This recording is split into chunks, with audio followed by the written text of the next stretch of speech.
Here's an interview from one of our past shows on Rock and Metal Revival. If you're interested in hearing full shows, go to our Facebook page and check out our list of affiliates for times and places where you can hear Rock and Metal Revival. There's a song I can listen to every day. That is Ratt with Lay It Down from their album Invasion of Your Privacy. It's also appearing on a new release titled The Atlantic Years. It's a limited edition box set. And with us today, we want to welcome back the leader of Ratt and Roll, Mr. Stephen-Pearcy. Welcome back to Rock and Metal Revival, Stephen. How are you, gentlemen? It's good to be back. And, Stephen, I know I can honestly say that over the past probably 40 years, I've purchased multiple copies of Ratt albums, wear them out over and over and over again. It's got to be a great feeling for you to know that people are still cranking up Ratt, and Ratt songs have been released in 1985. Yeah, right. And the thing is, you know, they keep giving us these platinum records, and I'm thinking, you know, you probably owe us a lot more because first you bought it on LP, plastic, and cassette, and then you had to buy it on, CD, that new format, and then you had to buy it again on vinyl because it's hip. Yeah. So we probably sold a lot more. So are you surprised by the resurgence of vinyl these days? Oh, you know, not at all, because it was a format of music that, you know, you were only able to get in the 60s, 50s, whatever. I mean, you know, like 80s. And it's exciting to have that thing in your hands, that tangible, you know, package where you can actually read credits, look at the pictures, look at stuff and find things, and people would get clever with their album covers, and as we tried to do, and it's just a fun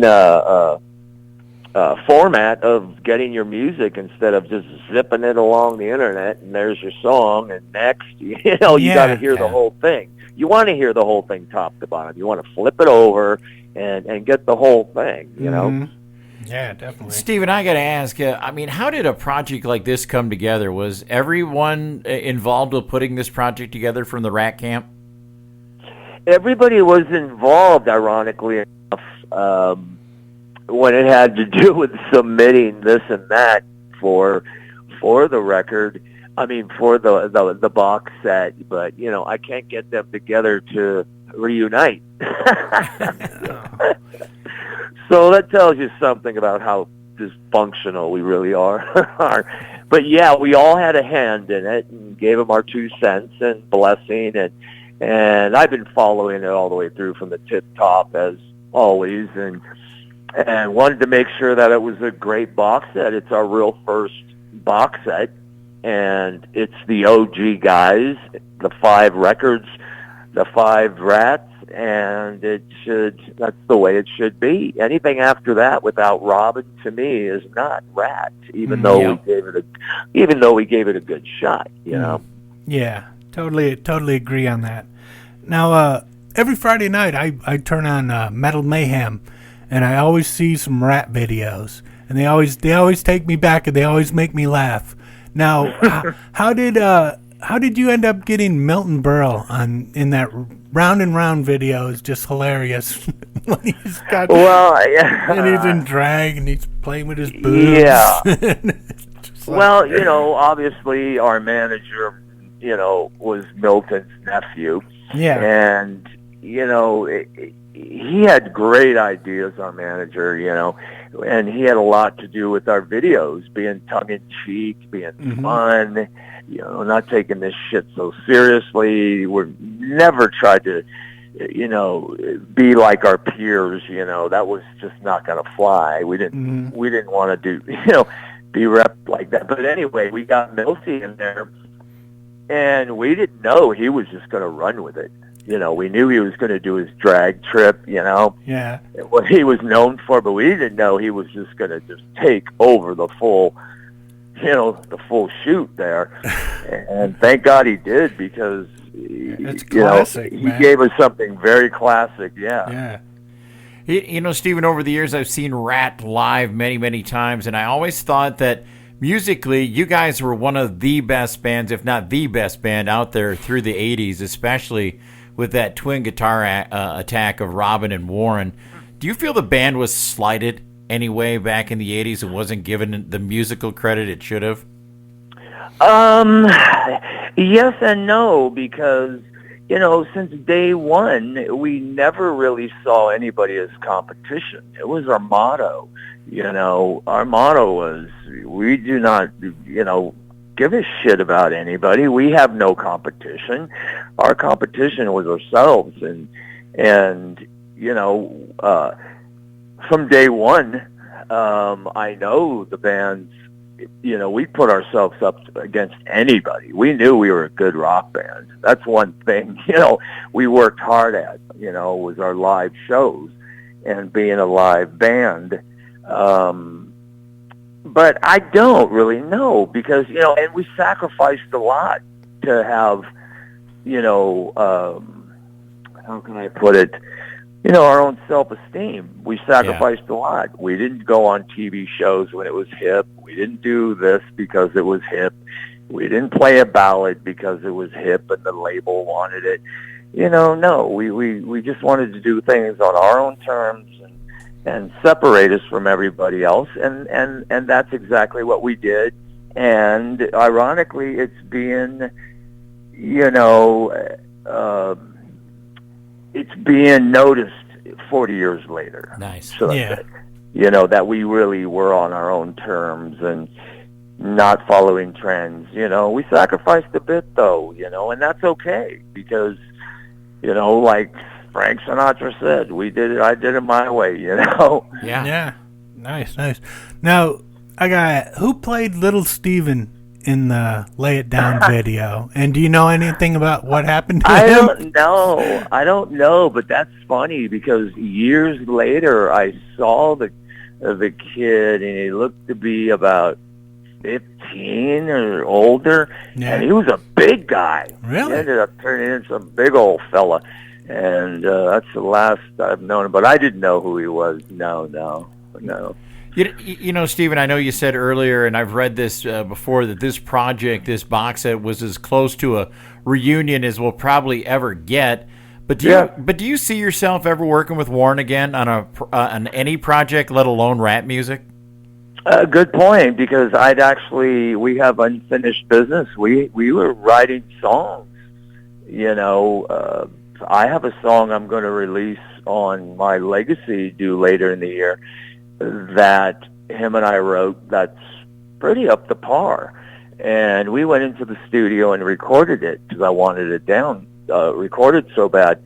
And we have another song, Warren and I can write with Warren any day, any second, any time and come up with a great Ratt song. Except I'm the only guy that's coming to the table, and that's okay. If he, it would be great to jam, write, play with him again. Yeah, man, Warren is Warren, Warren's the shit, man. He's a great guitar player. Definitely. Much respect, but, people move on and that's what you get, Not a lot of us don't, have that drive, will, I don't know what you call it, but tenacity. I keep recharging my batteries. I'm good to go. Excellent. Nice. Now, this is kind of obscure, but how did you end up with the Body Talk song and video part in the Golden Child movie with Eddie Murphy? Eddie. We were just asked, one of those things in the 80s, people were asking for, the 80s artist, and it was just one of those things, as of recently, geez, we've done, a Geico, which I wish the original guys, I really wish they were on there. I did the Zamboni commercial. The Ratt we've got them on what's that, what's the name of that karate show? There's some karate show on Cobra Kai. Cobra Kai, yeah. We're all over that, and it's great. I think it's fucking great that everybody's, given, Ratt music its due, so to Yeah. You know, it's good songs. You know, it's one thing we did. We wrote the best songs we could, and Definitely. they just seem to be standing the test of time. Yeah. You know, Stephen, over the years, you've put out some great solo albums on your own. But one project I've always wanted to ask you about was Arcade. I find myself a great album. digging that album out to play on this show and my FM radio show. Now, I saw you guys open for Bon Jovi, and you guys were awesome. I guess was that more of a side project, or was the timing just not right for Arcade? Because that is some great stuff. Well, we went into that, Freddie and I, full blown. I mean, that first record is really good. I love it, man. We had a great time. We had a great band. We took it very seriously. Epic Sony, I mean, what, you know, it wasn't a side project. I mean, Fred was out of Cinderella. I put an end to Ratt because I knew when, you know, if Robin wasn't coming to the party was over. And that was 91. And then I went out and got the deal and put together Arcade. And the band could have lasted, except Fred went back to Cinderella, and I had business to attend to with Ratt, and that was 97, and here we are now. But yeah, that band was great. A lot of people really like that band, and I don't blame them. It was a great record. Great band. Hey, here's a question I got for you. You know, over the years, 80s bands have just been kept out there playing live to big crowds. I mean, the big legion of fans. You know, you got 80s festivals, you've got cruises. Hell, you got a stadium tour. That was a huge success. Why do you think the bands from that era don't get the respect they deserve? Well, they are now. Exactly. It's the decade that keeps on giving, and it's not going to go away. Nobody, you know, when that whole thing was going around, oh, grunge killed the 80s rock. No, it didn't. It was called oversaturation. It was called, you couldn't distinguish the little Motleys from the big Motleys, little Rats from the big Rats. You know, everybody looked the same. Everybody dressed the same. I mean, a lot of my peers will tell you, you know, the smart ones know what happened. It didn't get, you know, nobody killed it. It just needed to take a step back. And I got to tell you, over and over, I'm hearing this. You know, it was a decade that was colorful, exciting, dangerous. Everything was new. It was refreshing. It was, you know, and people want that back. You know, it doesn't matter how old you are. You know, we still listen to the records that we liked when we were young, right? Right? Oh, yeah. Yeah. Oh, so here you go. The 80s just happened to be a decade full of, you know, thrills and chills, and people want that back. And then all these younger people, you know, they're turning their kids onto it, those 19, 20, 25-year-olds. You know, I had somebody respond on my site, yeah, when I got done listening to this 90s crap, I went to the 80s music. And it's like a young guy, you know. Yeah, nice. So, oh. Yeah, there you go. Telltale sign. Nice. Now, if they were going to make a movie about the band Ratt, who would you want to play Stephen-Pearcy?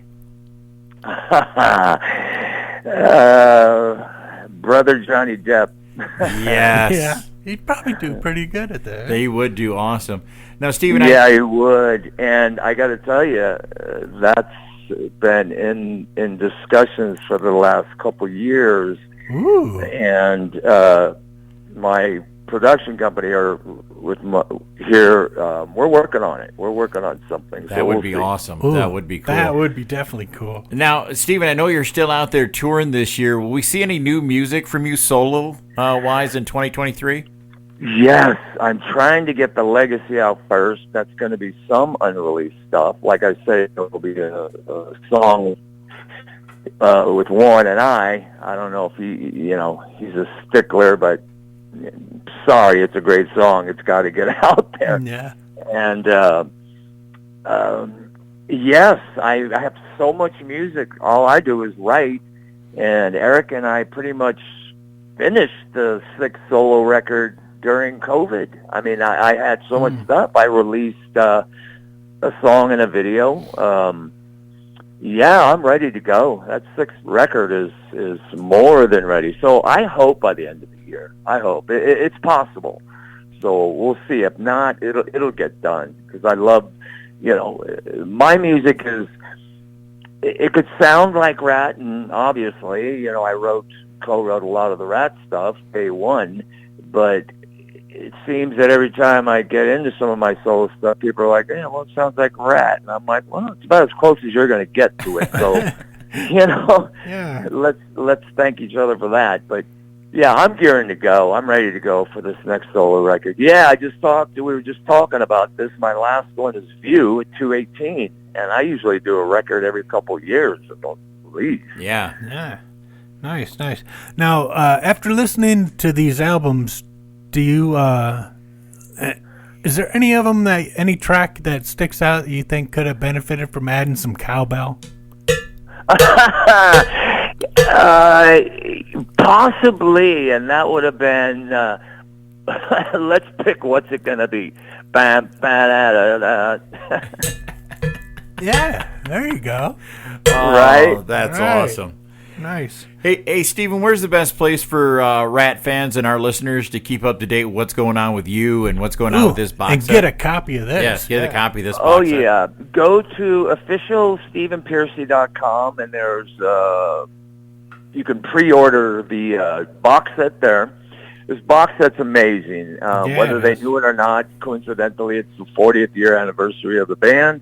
And it's the most appropriate time to have this thing out. It's like the only thing that's missing is the EP, but it's got all the bells and whistles and really groovy stuff in there, man. It's way cool, actually. All right, and Stephen, we always let our artists pick the song out of their catalog to get out of the interview with. What would you like us to play? How about something like, how about Drive Me Crazy from Dancing. All right, I love that tune. Sweet. And Stephen-Pearcy, it is always an honor and a pleasure to have you on the show, and you're welcome back here anytime to Rock and Metal Revival. You guys, thank you so much. I appreciate it, and keep ratting and rolling.